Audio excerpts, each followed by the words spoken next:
एक अहम खबर देखिए, यूनाइटेड नेशंस जिसको कहा जा रहा है कि किस काम की है बॉडी, उसके महासचिव के यूक्रेन दौरे से भड़का हुआ है रूस का कहना भी यह है कि इस सब का फायदा क्या है। अभी तक यूनाइटेड नेशंस ने क्या पॉजिटिव भूमिका इसमें निभाई है।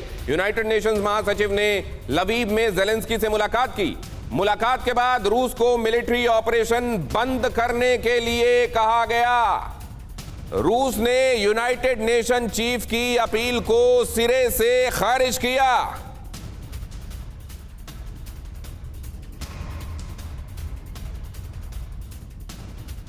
और इसी से जुड़ा एक और अहम पहलू देखिए, इंडिपेंडेंस डे पर यूक्रेन पर बड़े हमले की तैयारी में है रूस।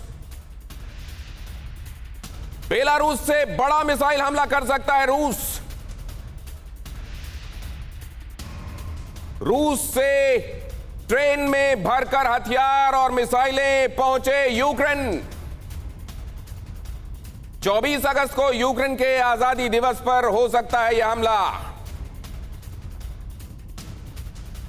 यूक्रेन इंटेलिजेंस ने रूसी हमले की आशंका जताई। डीके पांडे सर, यह खतरा तो एक्चुअली कभी भी बना हुआ है। ये लोग जो चिंता कर रहे हैं ज़ेपोरिज़िया जैसे किसी एक्सीडेंट के बारे में, उनको ये नहीं मालूम कि ये कभी भी मुमकिन है। यूक्रेन के अंदर ही है ज़ेपोरिज़िया, कहीं मंगल ग्रह में नहीं है। देखिए, मजेदार चीज़ है कि हम ये जो तथाकथित खिलाड़ी हैं, ये कह रहे हैं हम शांति की तरफ बढ़ाना चाहते हैं पूरे विश्व को, और ये अशांति कितनी बढ़ती जा रही है समय के साथ, ये हम पूरा विश्व देख रहा है। और जिस प्रकार से अभी बात, अब देखिए जिस ढंग से साइकोलॉजिकल वॉरफेयर और इंफॉर्मेशन वॉरफेयर खेला जा रहा है, वो मुख्य उद्देश्य उसका वही है कि आर्थिक किस प्रकार से फायदा उठाया जाए। जितने भी आर्म्स डीलर्स हैं, उनकी देखिए उनकी जेबें भरना शुरू हो गई हैं, उनके मार्केट जो है, जो प्रॉफिट गेन्स हैं वो बढ़ते जा रहे हैं। तो निश्चित रूप से जो शांति की तरफ किसी का भी ध्यान नहीं है। सब चाहते हैं कि किस प्रकार से उनका भला हो, क्या हित उनका साथ सकते हैं इससे। और सबसे बड़ी दिक्कत हो रही है कि जो वहाँ के लोग हैं, यूक्रेन के लोग हैं, उन पर जो आम पॉपुलेशन है, उन पर जो है पूरी जो उनका आम जीवन है किस प्रकार से प्रभावित होता जा रहा है। तो इन सबको देखते हुए जरूरी है कि शीघ्र जो है कुछ शांति की तरफ कदम उठाए जाएं। और जो ज़ेपोरिज़िया टाइप की जो एक साइकोलॉजिकल वॉरफेयर क्रिएट किया जा रहा है, क्यों मैं इसलिए ऐसा कर रहा हूं कि इसके पहले भी हमला हुआ था और रशिया ने कहा था कि हम कोई भी ऐसा कदम नहीं उठाएंगे जिससे कि पूरे विश्व को खतरा हो।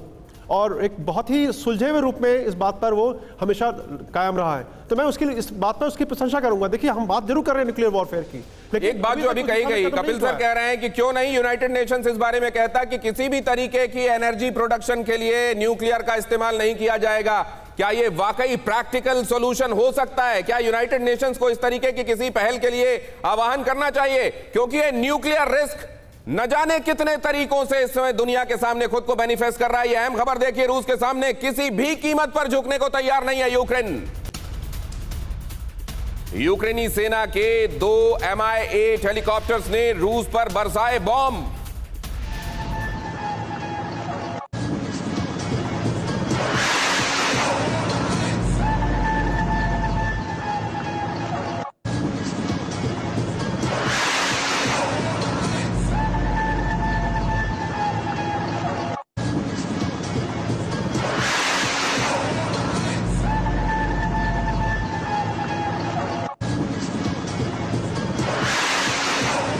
अनगाइडेड बॉम्ब से हमला करता है यूक्रेनी Mi-8 हेलीकॉप्टर।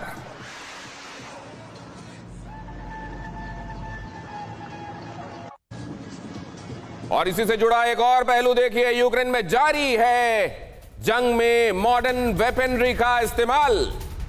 यूक्रेनी सेना ने दागी 9K33 ओसा मिसाइल, यूक्रेन की हाई मोबिलिटी टैक्टिकल मिसाइल है ये 9K33। सुमित झा, क्या ये पॉसिबल है कि इस तरह का कोई आह्वान यूनाइटेड नेशंस की तरफ से किया जाए? क्या ये व्यवहारिक है या दुनिया में एनर्जी का हवाला देकर न्यूक्लियर का इस्तेमाल जारी रहेगा? मैं ऐसा मानता हूं कि मेरा प्रश्न ही हम लोगों का गलत है।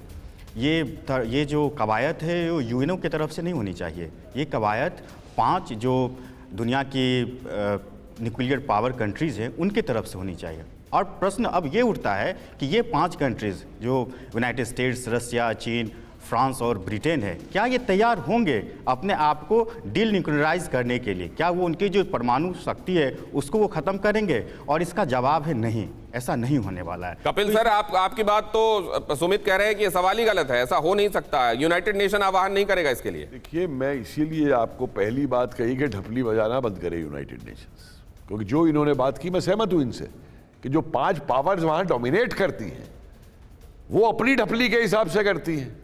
वो क्यों करेंगे इस चीज को? और न्यूक्लियर पावर्स के सारे खतरे जानते हुए दुनिया का भाई मैं बिना बिजली के रह लूंगा, लेकिन मैं मानव उसका सत्यानाश नहीं करूंगा।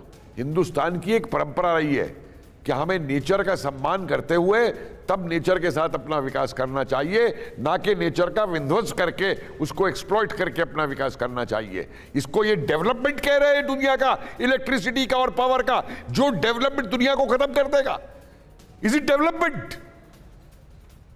ये विनाश की तरफ ले जा रहा है ये न्यूक्लियर यूज, चाहे किसी भी सेक्टर में हो पावर के। ये दुनिया को खत्म करने के लिए हो रहा है, ये दुनिया का डेवलपमेंट नहीं है। तो क्या सर आप ये कह रहे हैं कि अगर जिस तरीके से 9/11 हुआ था, प्लेन्स हाईजैक किए गए थे, तो क्या फिर कुछ दिनों में दुनिया ये डिसाइड करेगी कि हम हवा में उड़ना बंद कर देंगे? सर देखिए, हवा में उड़ना बंद करने की बात नहीं है। सवाल यह है कि हवा में उड़ना बंद करने से प्लेन दुनिया को नहीं सत्यानाश कर रहे। न्यूक्लियर एनर्जी एक भी जगह लीक कर जाएगी। नंदा देवी में आज तक पड़ा हुआ है, वो जो अमेरिकन का CIA का खो गया था वहां पे, आज तक वहां पे डर बना हुआ है कि वहां पे कितना रेडिएशन है और क्या है। इसका उदाहरण है पूरे उसके ऊपर चेरनोबिल इसका उदाहरण है, मैं बता रहा हूं आपको। तो मेरा ये कहना है, लेकिन सर क्या ये भी वन ऑफ इंसिडेंट्स नहीं है? सर देखिए सर, मेरा ये कहना है कि ऐसी एनर्जी का इस्तेमाल करना और रिसर्च करके उसे आगे बढ़ाना, जो एनर्जी हम जानते हैं कि कहीं भी लीक हो गई तो दुनिया का। चलिए ब्रजेश जी का कमेंट इस पर देते हैं। देखिए, ये सब बात उल्टी सीधी चल रही है। United Nations has been the most ineffective organisation since inception. इस टूथलेस टाइगर इसकी कोई बात नहीं मानता है। टाइगर कहाँ है सर? एक दूसरा जो ज्यादा जरूरी ये है, रशिया एनर्जी कंट्रोल करता है यूरोप में, और आप देखेंगे जितने पैसिफिक कंट्रीज थे, जर्मनी, फ्रांस, स्कैंडिनेवियन, वो सारे का रीथिंक हो रहा है कि भाई हमको तो न्यूक्लियर एनर्जी पे ही जाना पड़ेगा, क्योंकि एनर्जी की जो सप्लाई, गैस की सप्लाई जो रशिया से आती थी और जो रशिया की वॉर को फाइनेंस कर रहा है, उसके ऊपर रोक लगाना है। तो हम ये देखेंगे कि रोकने की क्या जरूरत है। अभी सोच ऐसा हो रहा है कि अपनी एनर्जी रिक्वायरमेंट के लिए हमको न्यूक्लियर होना पड़ेगा। और धीरे धीरे हम देख भी रहे हैं, जितने जन समुदाय हैं, लोग हैं, हमारी रिक्वायरमेंट ऑफ पावर दिन पे दिन बढ़ती जा रही है। इसी का छोड़िए, मैं आपको दिखाता हूं। सर आप ये बात सही कह रहे हैं कि आप पर है कि आप उसको अभिशाप बना लेते हैं या वरदान, लेकिन इस समय तो दुनिया साइंस को अपना अभिशाप ही बनाने में तुली हुई है।